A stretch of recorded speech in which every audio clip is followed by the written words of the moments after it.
And dynamics के बड़े बड़े प्रॉब्लम्स को कैसे सिर्फ 10 या 20 सेकंड में कर लें, उस चीज़ को समझने के लिए इसको अच्छे से देखिए। This is the part 2।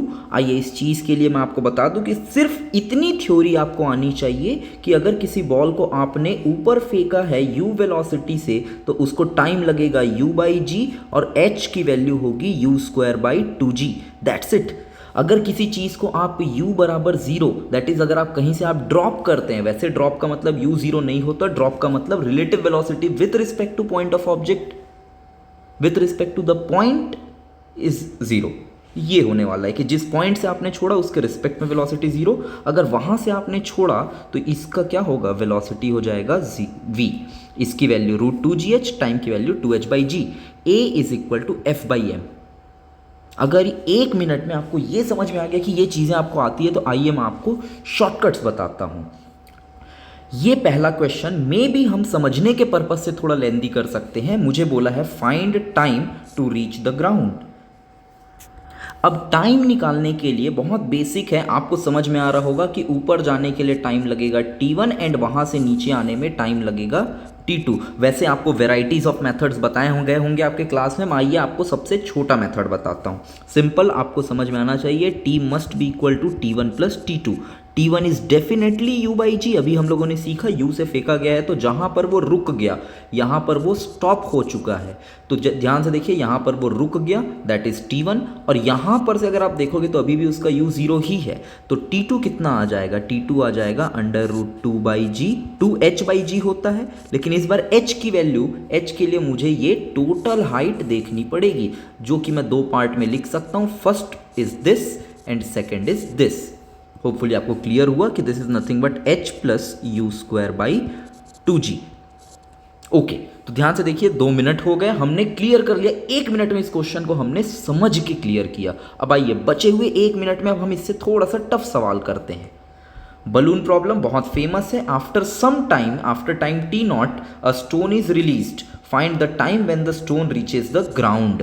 Again ये ऊपर कितना पहुंच जाएगा, ऊपर पहुंच जाएगा ut0, और यहाँ पर स्टोन को ड्रॉप करेंगे तो स्टोन के पास वेलोसिटी हो जाएगी u, क्योंकि ड्रॉप करने का मतलब होगा वो अपना वेलोसिटी रिटेन करेगा, not other things, velocity retain हो जाएगा। सवाल खत्म।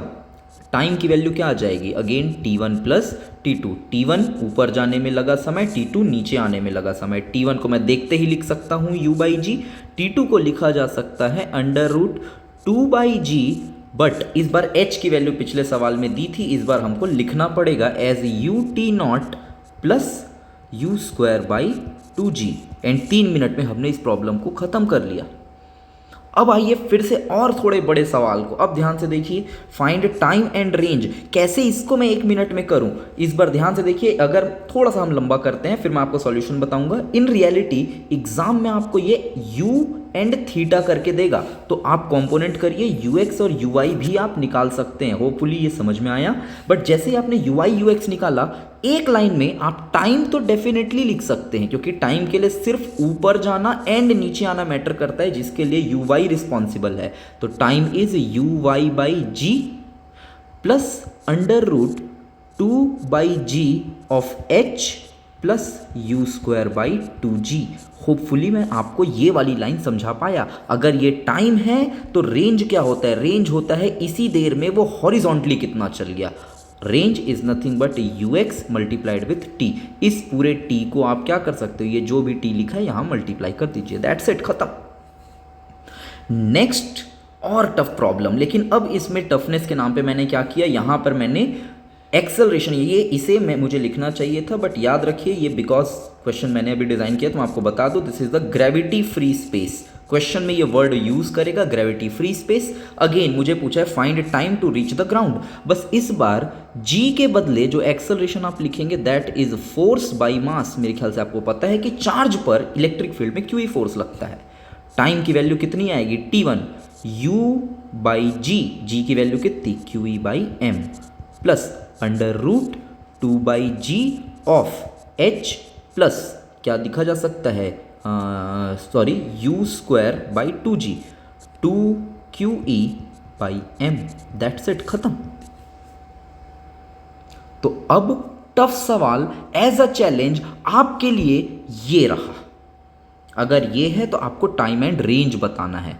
चलिए पॉज करके आप ट्राई करिए सॉल्व करने का, एंड हो गया होगा सॉल्व। आइए देखते हैं कि आपने कमेंट करके मुझे बताइए कि आपको कितना समय लगा, और अब यहाँ से नोटिस करना चालू करिए मुझे कितना समय लग रहा है। मुझे समझ में आ गया कि मुझे एक्सेलरेशन की जगह पे QE/m लिखना है। वैसे मैं डायरेक्ट आंसर लिख सकता हूँ, बट स्टिल एक्सेलरेशन की जगह QE/m लिखना है। सो यहाँ पर टाइम की जो वैल्यू आ जाएगी, टाइम की वैल्यू आने वाली है Vy/QE/m प्लस √2/g। हाइट की वैल्यू मुझे दी है h plus Vy² 2g। This is the time. So मेरा रेंज आ जाएगा Vx into T. That's it. आप खुद सोचिए, क्या ये 6 मिनट आपके लिए वर्थ वाइल रहे?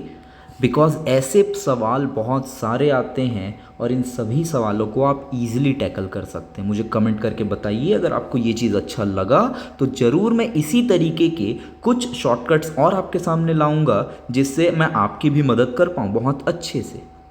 चलिए नेक्स्ट वीडियो में फिर मिलते हैं। Thank you. मिलते हैं।